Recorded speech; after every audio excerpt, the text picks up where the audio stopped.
Hello everyone, my name is Aakanksh Gurnani, and welcome to my YouTube channel Neuro Chat with AG. On this channel, I plan to cover topics that are closest to my heart and support the neurodiverse community. Topics related to neurodiversity, autism spectrum disorder, and more.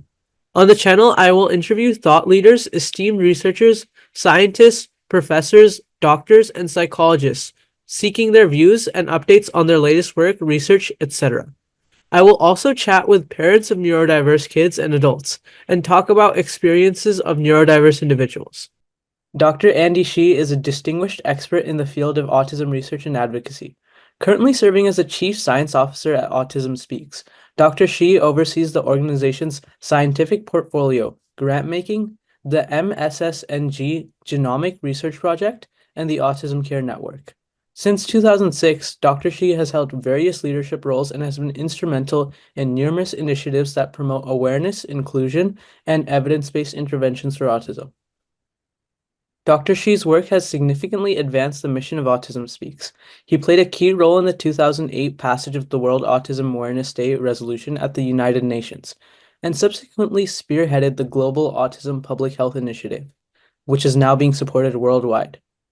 With a PhD in molecular cell biology from the New York University School of Medicine, Dr. Shih's research background includes studies in gene identification, characterization, virus cell interaction, and cell cycle regulation.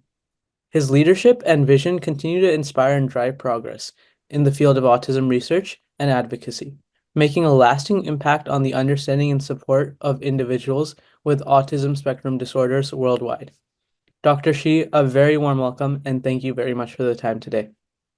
Thank you so much, Aakanksh. I really appreciate you having me here. For my first question, could you share what initially inspired you to pursue a career in autism research and advocacy?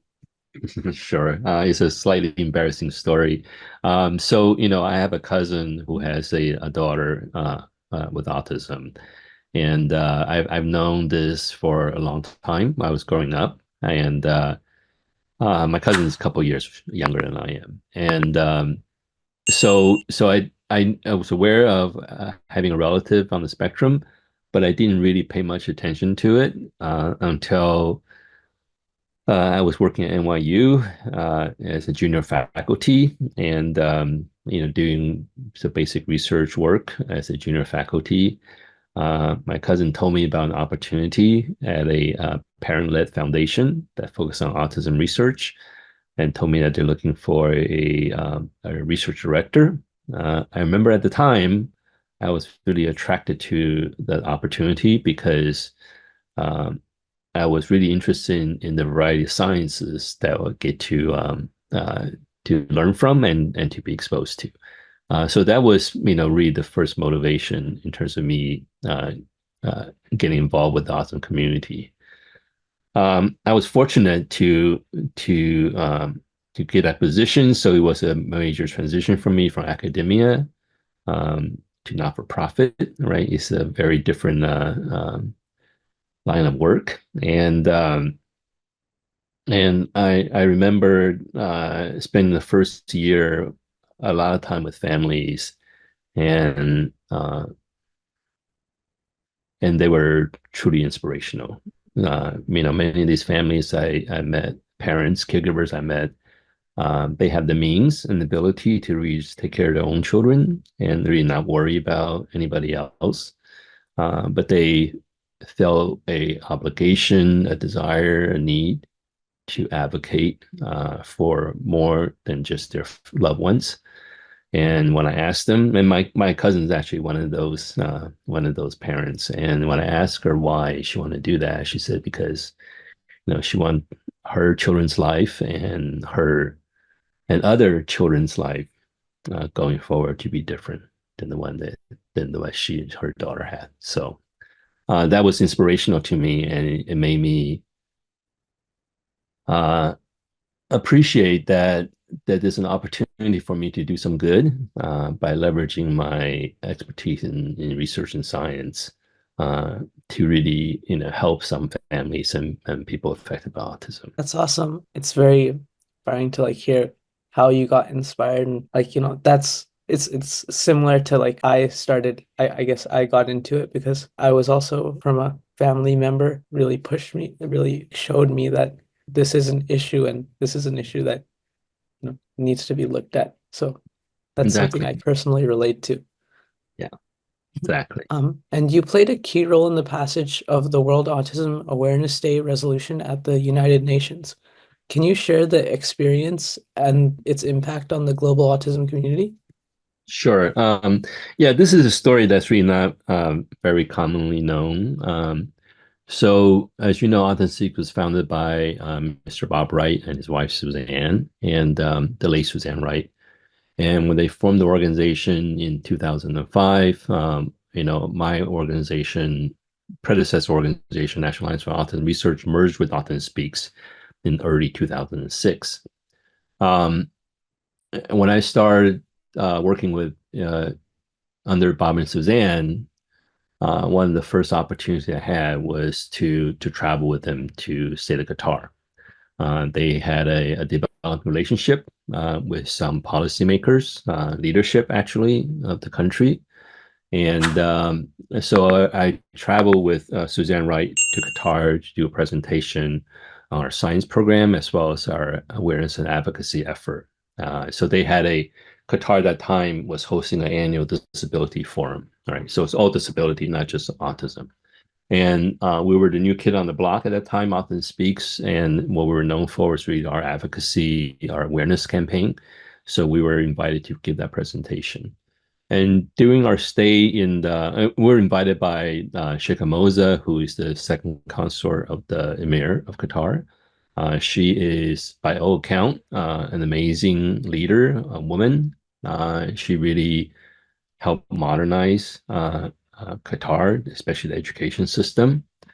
So she was the host to this disability forum, and during the event, Suzanne Wright had a 15-minute audience with Her Excellency Sheikh Moza. Um, it was a very productive meeting. Basically, after that meeting, Her Excellency expressed a desire to work with us, both on scientific front and as well as awareness front. And the idea was offered to sponsor a resolution at the United Nations, an autism awareness resolution at the United Nations by the state of Qatar. Of course, that was hugely exciting for us. And so when we got back to the States, we worked with the staff at the Qatari mission to the United Nations. And so they tabled the resolution, I think, in 2007, and then it was endorsed, United States endorsed in 2008, and thereby establishing World Autism Awareness Day. For me, I think what has been really important about this event uh, is that this resolution was that I think it's really the first time many people around the world have heard about the term autism and have a chance to actually learn about autism. I mean, as if you don't see a problem, if you can't measure a problem, you can't define a problem, it doesn't exist. So the first act of bringing additional resources and attention and care to the community is really increasing that awareness. And having this done at the UN, where it has immediate potential policy implication, was also an important consideration in terms of what we did. I think the consequence of that awareness campaign, I always say to my Qatari colleagues, is that that resolution, from my perspective, really ushered in the beginning, the start of the global autism movement as we know it, right? And it's really from that point on, you started to see increasing awareness all across the world at different paces, of course, but definitely a general increased awareness across the world, including the United States. There's greater investments in helping develop and address the needs of our community globally in various countries. Country governments are aware of autism as an issue that can impact national well-being, and never mind the lives of the citizens. So really, I think it has an effect of really putting autism on the map and encouraging policymaker and people in aid agency and so on to start to seriously invest in this community. That's amazing. It's awesome that you are part of such like a big thing. I mean, that's huge. Um, It's very lucky, right? Just you feel like a lot of these things feels like I would just probably one of the luckiest person in the world, be at the right place at the right time to witness all these things. So yeah, it was exciting, very exciting. and as the Chief Science Officer at Autism Speaks, what are your responsibilities? Yeah.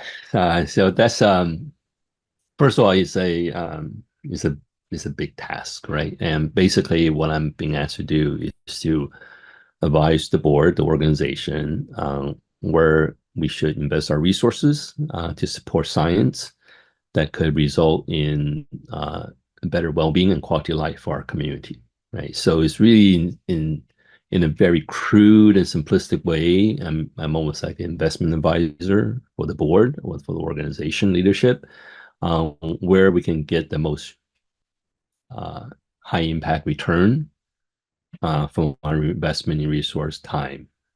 And yeah, so so that's a big part of what I do. And the way we do that is through various sort of programmatic mechanisms. So we have uh, specific scientific priorities. Currently, we did a strategic planning process when I assumed the position with the incoming new CEO 2 years ago. And uh, we held over hundreds of listening sessions with stakeholders, including autistic people, family members, policymakers, service providers, researchers, and so on. And really try to get a sense in terms of, since Autism Speaks was founded in 2006, 2005, what has changed in the community? What are the unmet needs now? What are we doing well in? And where do we need additional efforts? And where do we need to double down?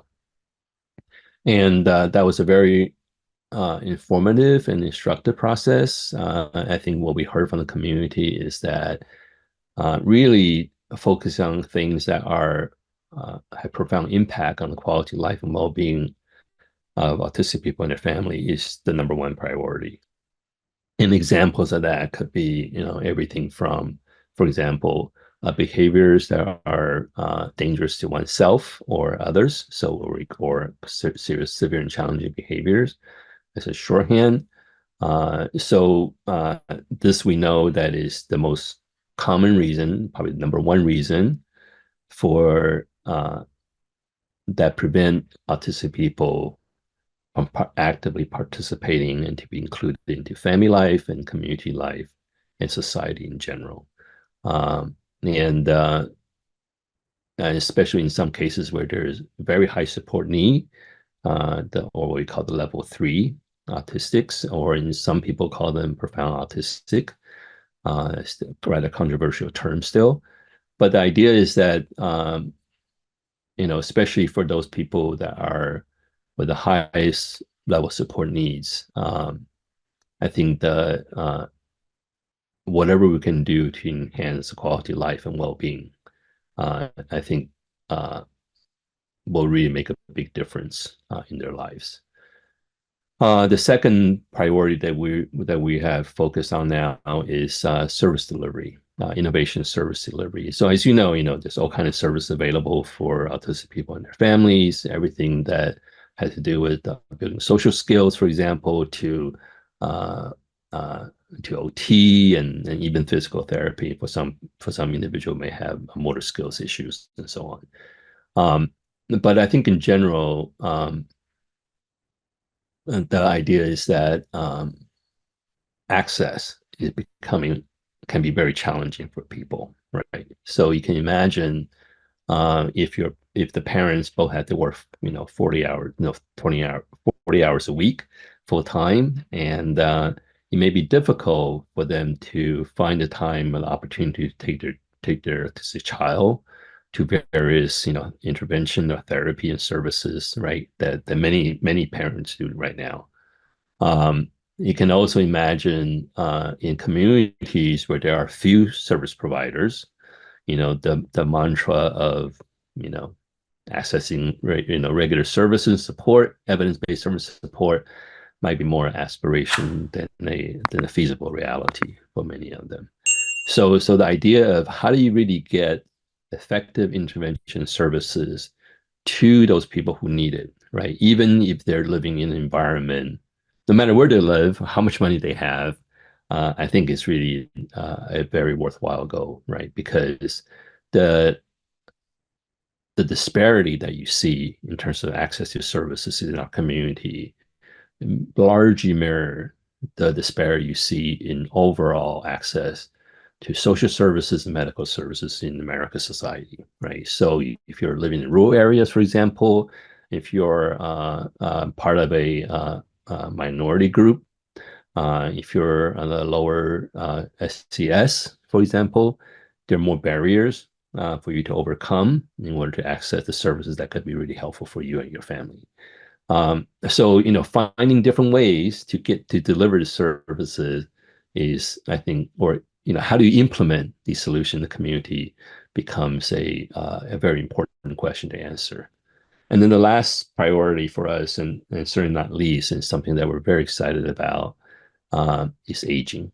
I think, if you take a step back for a minute right now, I've been in the community now for 20 plus years, right? So when we first started, when I first joined the community, um, it was largely a community about children, right? It was early diagnosis or intervention, and where the profession that were involved were pediatricians, right? Nobody else.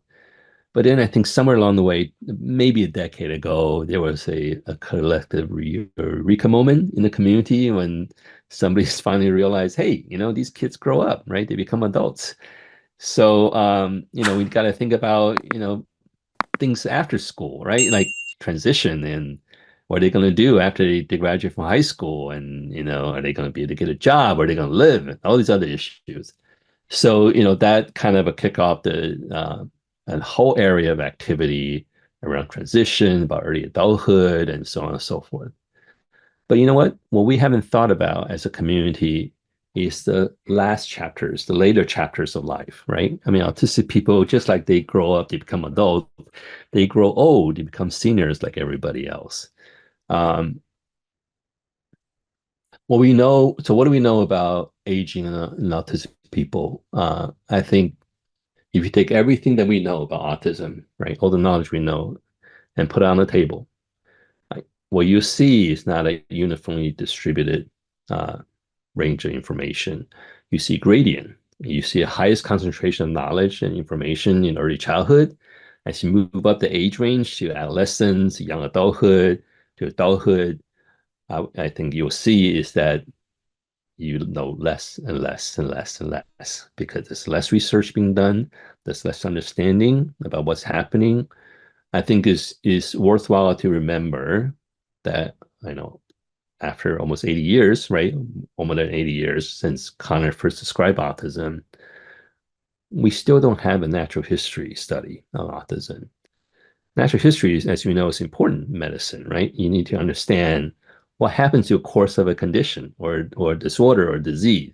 What happened to people affected by, a certain condition as they age, they become older. Do their needs change? The way you support them, does it change?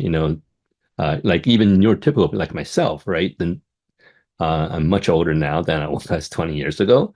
And my medical care is vastly different than it was when I was in my 30s, right? For example.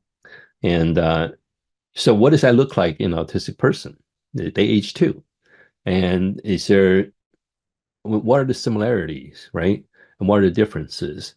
And are those differences going to be barriers for them to access high quality care? So, for example, uh, in pediatrics, we often worry and think about because many autistic kids or autistic people have difficulty or differences in the way to communicate, the way they sense pain, right, or discomfort, the way they communicate with their body, they understand their body. Um, there need to be a certain level of awareness on the part of the service provider, the clinical professional, of understanding that, right, in order to be able to put the information that you're receiving from the patient into proper context to deliver high quality care.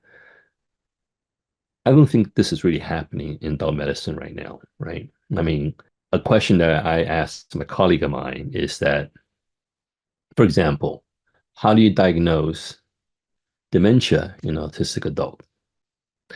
Right? Most of the dementia diagnoses now are being done through behavior and cognition differences, functional differences.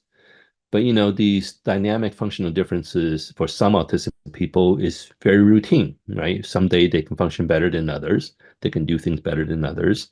So what does that mean? And so these are kind of questions that we're asking in terms of aging. And the thing is that there's a huge knowledge gap right now in aging. And if we don't address that, then our ability to properly care for older autistic adults and their family will be much limited. At the end of the day, to me, this is a health equity issue, right? Because what's preventing us from deliver high quality care that's available to every other people in theory, every other person in the United States, right, is knowledge, right? We understand how to, medicine as a whole, know how to support people like you and me, right? But when it comes to autistic people, much less so. There's very little experience in that. What is the best practice, right? Clinical practice for supporting an autistic adult? Nothing at this point. So part of what I do as chief science officer is to think about what kind of programs, what kind of initiatives, what kind of partnerships, what kind of research we need to fund in order to enhance our understanding in these key areas, and and how can we structure these programmatic programs and initiative in a way so that we can deliver tangible benefits to family in the shorter term as well as longer term, right? And this is the important point to emphasize. And I see this as a big part of my job, right? It's not because I work for families, I work for autistic people. And my interest is to promote well-being and quality of life. What I always need to think about is that what am I delivering to autistic people and their family now and in the near future? Because research takes time, right? I mean, you can't expect people to be happy or comfortable and say, "Oh, just wait. I'll come back to you in 10 years after I do my research and publish the paper and get my patents, and I'll tell you how I can help you." What can we do for aging autistic people now? What can we do for people with severe and challenging behavior now? What can we do for people who cannot access to services, right? Even that they desperately need now. I think those are the questions we need to answer just as much as we need to answer what's going to happen in the future. How can things be different in the future? How can lives be transformed in the future? So I know that's a very long-winded answer to your rather simple question. So Long-windedness, like, defines like just how complicated it is. So thank you for that. And that's your last point is a great segue into my next question. So could you elaborate on those scientific initiatives that you oversee, yeah, the MSSNG Genomic Research Project and the Autism Care Network? yeah. So these are the missing MSNG we just call it missing, and then the care network AC the Autism Cares Network. They're actually we see them as tools, right, for us to use to reach our goals, which is to improve well-being and quality of life in autistic people and their families. So missing is a whole genome database, and it contains over 30,000 whole genome sequences that's been collected and sequenced and annotated by researchers around the world that we collaborate with. And it's a unique resource. And there's quite a few sequence data banks out there. Um, but Missing is the only one that's what they call open science, open resource. Anyone can access it, as long as you're a credentialed researcher. And the idea is that it saves people the resource and the time that is needed to collect your own family, to purify the DNA, do the sequencing, and analyze the data. So it's essentially is a resource that is available to researchers that can be used for a variety of studies. What we are using Missing for right now is really thinking about personalized healthcare, right? Because autism is not a disease, so understanding the genetics, the architecture of autism will help you understand how to provide the best support possible, given the variety, heterogeneous of needs and presentation we see in the community. So it help you individualize the kind of support that that are appropriate, right, for a certain individual. So and you see that all in medicine too, right? I mean, the idea is that uh, uh, the certain genetic profile may lead to some health benefits, or it may lead to some health challenges, right? So for example, I inherited some of my genetic profile from my parents who have high blood lipids and high blood pressure. And I got both of those things. So there's that component in there. But the bottom line is that whole genome sequencing and understanding the genetic architecture of autism is important for us to be able to start to deliver personalized healthcare solution. You can't do personalized healthcare without genetics, right? That's as simple as that. And I will also argue, I know that genetics is a sensitive topic for some people in the community, because some people feel like there's really no need to do genetics, and there's also this, of course, the unfortunate history of discrimination and outright abuse of people with disabilities, in the past in the research setting. So there's a certain wariness in the community about, doing this kind of work, understandably. But I see this as a fundamental health equity issue. So I don't think it's right for autistic people not to have access to the best of science that science and medicine can offer, right, to promote their health and health and well-being. Um, so Missing is important for that work going forward now in terms of helping us to support omic in multi-omic analysis that can further generate this personal profiles that can help inform personalized medicine. ACET is another tool that we use to enhance the quality of care that's being delivered to our community. So this is medical care, clinical care, care that you have access in the hospital. So what this network has done, for example, historically, is to develop toolkits and best practices guidelines. So these are so ACET currently is a network of about 20 academic centers in the United States. They all serve people with autism, some children, only children, some serve a lifespan of patients and families. And but what they all do is try to improve the quality of care that's being delivered to enhance the well-being of families in this network. So there's actually a science called Learning Health Network. I won't go into too much detail about it, but basically what it does is that it takes all the data from practice, right? So, as you go see a doctor, how long you saw the doctor, what was the comments, what the tests you were done, how long did it take, and so on, and how long did it take get results, and how it was a follow-up, all this stuff. You take all the data, you can actually feed into a process and think about what elements do you tweak in this process to enhance the quality of care. So, for example, shorten the waiting time, right? Accelerate the time you deliver a report to the business, to the patient. maybe add a consultation with a nurse practitioner to either questions about the diagnosis or assessment or recommendation. So these are the kind of things that's happened in ACNet, in addition to essentially setting the standards for what is best practice for clinical care.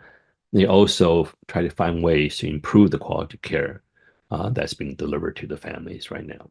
So those are examples of what those programs do. Um, and how do initiatives like the Global Autism Public Health contribute to improving autism awareness and services worldwide? Mhm. That's a good question. So, you know, um, as you know, our international work started with the state of Qatar and the awareness resolution. And so once you attract the attention of the policymaker and the key stakeholders in the country, okay, I use Albania as an example. Albania is one of the first countries we worked in Europe, okay. So we were, after resolution passed, we start hosting events at the United Nations around the time of General Assembly. We invite diplomats and at times executives from different countries to come to join us at these. And it's a breakfast, sometimes a lunch. But the idea is that over over lunch in the morning, something like that, or breakfast in the morning, we tell them about autism and we ask them for their help to support our community in their countries, right?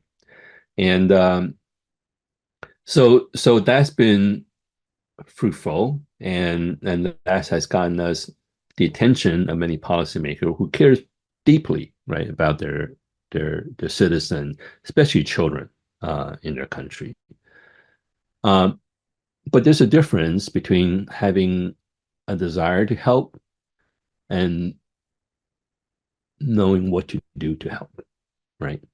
If you just want to help, uh, wanted people's life to improve, but if you don't have the tools, nothing's going to happen.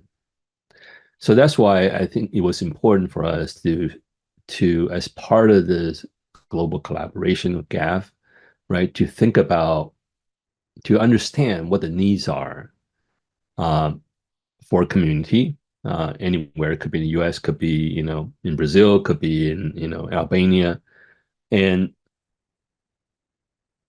what are the ways that we can move together as a community towards those goals. So, for example, if the goal is to establish early intervention services in a territory, how do you do that, right? So the role that we play as a GAF, at the GAF initiative, is that we go into a country, we serve as technical advisors to the country government usually. We're invited by the local community. So this is a local advocacy organization that engages us. And we provide technical support to the advocacy organization and the government that they work with. And what I mean by technical support is, how do you build a training program for early intervention? How do you build a screening program for autism and other developmental disabilities? And so we'll recommend the experts and the tools that could be feasible, and we facilitate the piloting of the solution and make sure that they're meeting the objective or the needs of our colleagues. And we do this depends on what the local needs are, right? But we essentially, GAF is a community-based advocacy and research program, right? We support local community to collect the data that is needed to help make their case in advocacy, that we need early intervention program, we need inclusion in school setting, we need more teachers who understands autism, we need greater general public awareness of autism, so there's less stigma. So these are the things we do. For example, in some country can be really highly technical. So for example, in China, in Mexico, in Qatar, we provided the technical support to to conduct their first prevalence study, right? So you can imagine how that could be impactful, because once you have a number in terms of how many people in your country is affected by autism, everything changes, right? The government has to respond, had to come up with some solutions. So there's different ways in which we can support our global community in their own country, and all of them around all of them revolve around research, generating data that are relevant to local community, and using that data to enhance and to stimulate progress and enhance improvement. And speaking of the collaboration with other nations that Autism Speaks does, and you doing working with countries, government agencies, and NGOs in over 70 countries, could you share some of the challenges and successes of implementing those programs on such large scales? Yeah. Well, there are, many challenges, and probably don't have time to list all of them. But I think what I can say is that I value these challenges, those barriers that we've encountered, because every one of them had been a learning opportunity for us. And I truly believe that every one of these encounters actually improved what we did on the ground for our partners, our collaborators, and our community. Um, the most common challenge that we found is a lack of understanding, lack of awareness. Um, I can tell you that I have been in a situation where I was talking to the deputy minister of education of a country, and the deputy minister of the education of the country tells me that uh, that autistic kids will never amount to anything. So why should we invest the resources to support them now? Right? There's no return on investment. That's what it said. So this is kind of profound ignorance that you still encounter frequently, even at the highest level of government. When you talk to. So that's certainly a challenge. I think the other thing is the exclusion uh, of members of our community from policy development and program development. This kind of goes to the idea of, the basic tenet of disability rights, right? Nothing about us without us. But we do see happen is that in many countries, policy decision, programmatic decision are made without the engagement of participation of members of our community, the autistic people or their family members.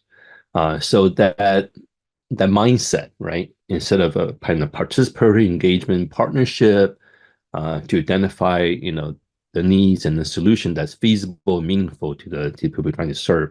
That mindset in many places are not there, and it will take more time for us to get there for many communities. So that's a barrier to challenge. But successes are just as many and are inspiring.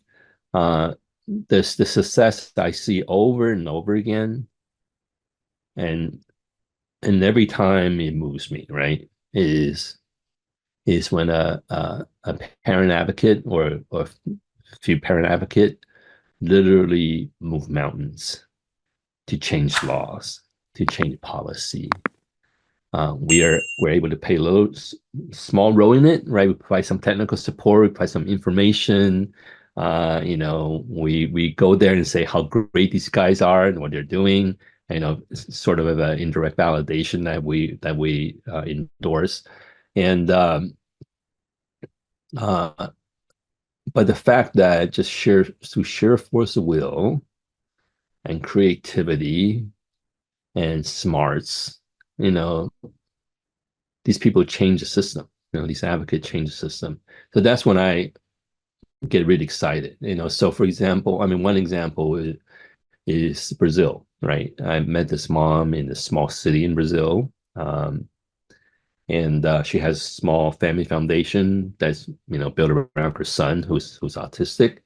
And so I told her about the caregiver skill training program and that we developed with WHO, and how it empowers caregivers to deliver evidence-based intervention to children, even when there's no specialist service provider around, like LPCPA and other, intervention specialists. And what she did is that she was able to go back to her hometown, network, and build up a essentially infrastructure and financial support for piloting this program in Brazil. It was hugely successful.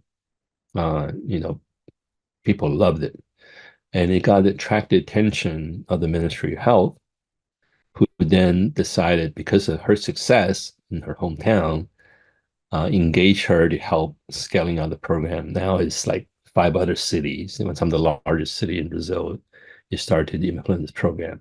See, that's a inspiring success story, right? That I always like to tell, because again, I think it really goes to the power of the family and the caregivers and the autistic people themselves, and be able to advocate for change. And I might feel fortunate that Autism Speaks and me and my team are in a position to be there to provide some support that our occasion needed to make things move a little faster. Thank you so much for sharing that. That's amazing. It's a really cool story.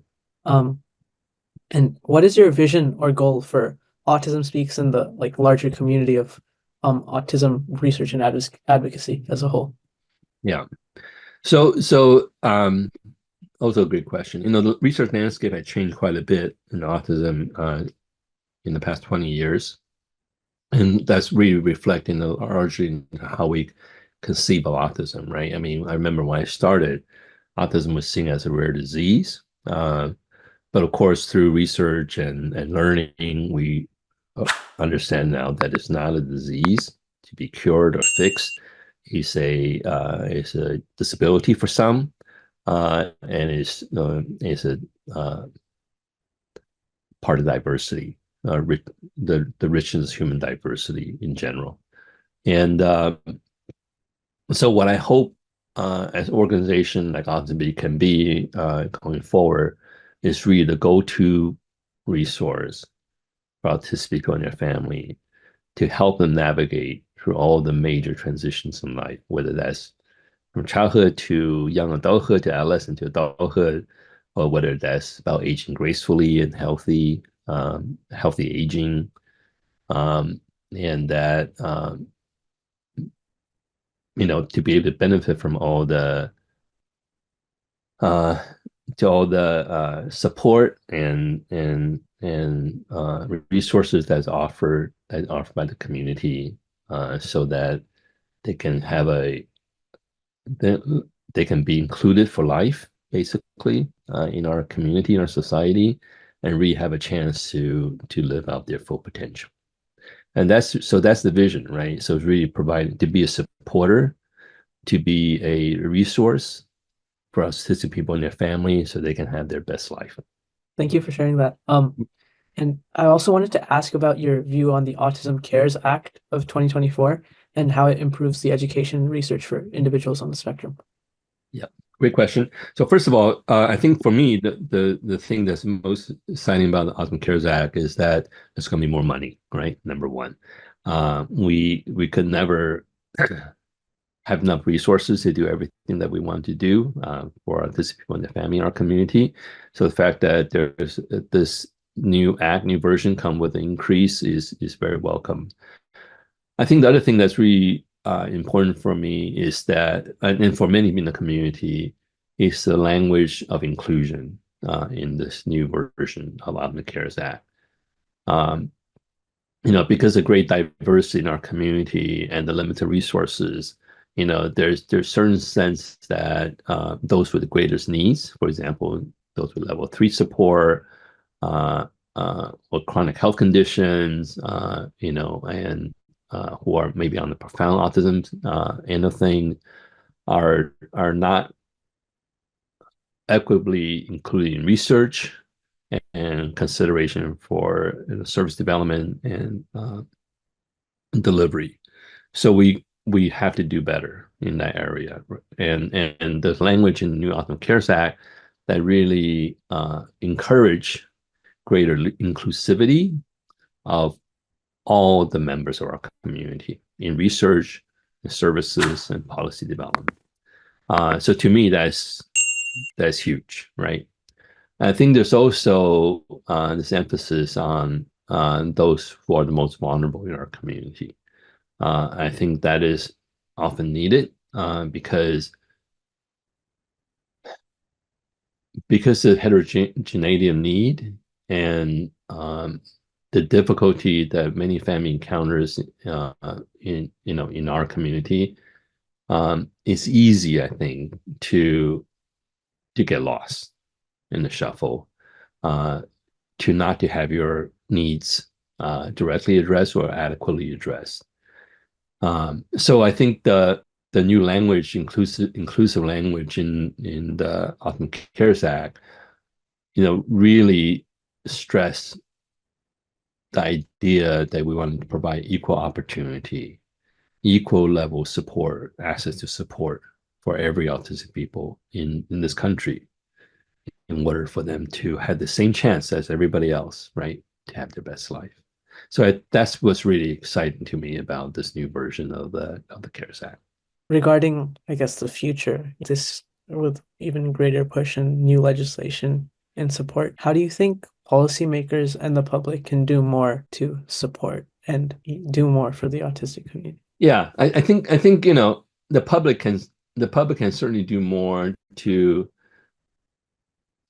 just be more aware, right? To have more knowledge, because what I find happen is that most oftentimes the challenge that autistic people face is really because the people don't understand. They're not aware of the issues. They assume certain things a certain way. They believe in certain myth that have been perpetuated in the community for so long, right? And so I think that's one thing that everybody can do in the community, is to really, especially in these days where the quality of information you access from any given time could be uneven. I think it's really important for members of our community to uplift quality information that actually are based on evidence and that can be really make a difference in people's life. And as far as policymakers, I think the important thing is to listen to families, right? And that I think there's certain kind of support. It may be difficult to implement, may be complicated, may require a lot of resources. And I know these are factors that are often entered into a policymaker's calculation when they put the policy together. I guess, what I'm advocating, what I'm encouraging is that encourage us to err on the side of kindness and generosity, right? Because I think the consequence of not doing so is that you could translate to somebody not having the opportunity to live their best life, to be the person who they should be, to have a good quality life and a good sense of well-being like the rest of us. How do you think the role that technology and genomics regarding that personalized care that you were talking about earlier will play in like the future of autism diagnosis and support?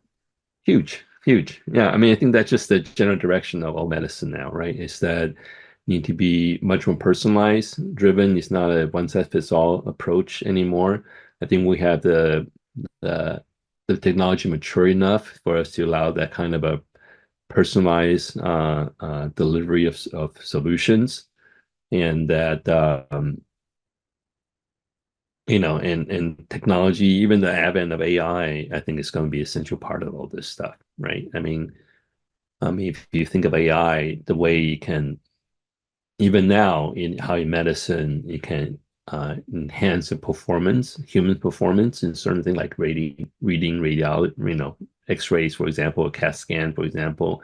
Imagine that ability being applied, to better support people with autism as well. So I'm really quite excited about it. And this is one of the reasons we're interested in innovation in terms of service delivery, right? Because that's really is the promise. As we saw from the pandemic, before the pandemic is that telemedicine is maybe, I'm not sure, maybe the quality is not good. Should we really pay for it? But after the pandemic, everyone, their mother's doing telemedicine now, right? It's a thing now. So I think it's inevitable. And I know you mentioned that amazing story about your cousin and the and like the mother in Brazil who brought about such a big change.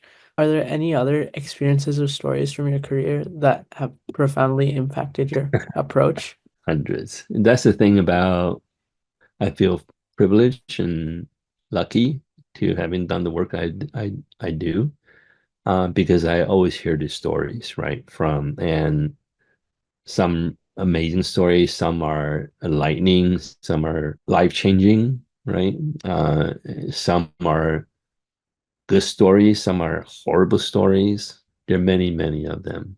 I'll give you one more story, and this is related to so, we developed this caregiver skill training program with WHO, where we basically put together evidence-based strategy that can be taught to non-specialists, so like parents, community health workers, and so on and so forth. So this is for when in the community where there's no specialists like a BCBA or any kind of early intervention specialist exists, or a pediatrician even, you can still deliver evidence-based intervention through the caregivers. Uh, so so we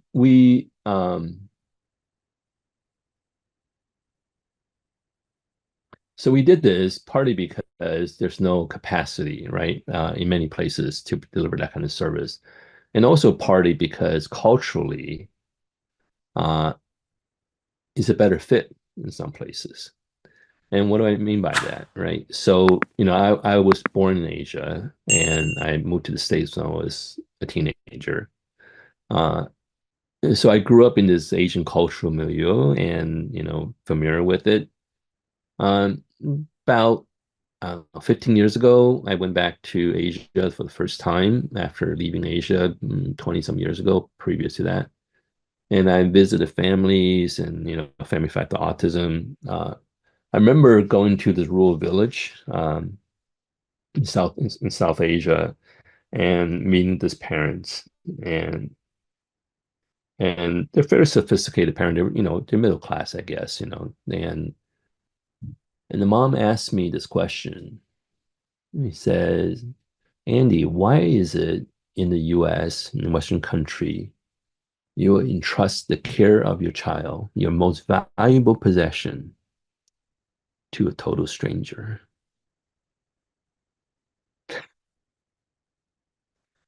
Why aren't you doing anything about it yourself at home? It's a good question, right? I think, it teaches me that you had to be open to different perspective, right?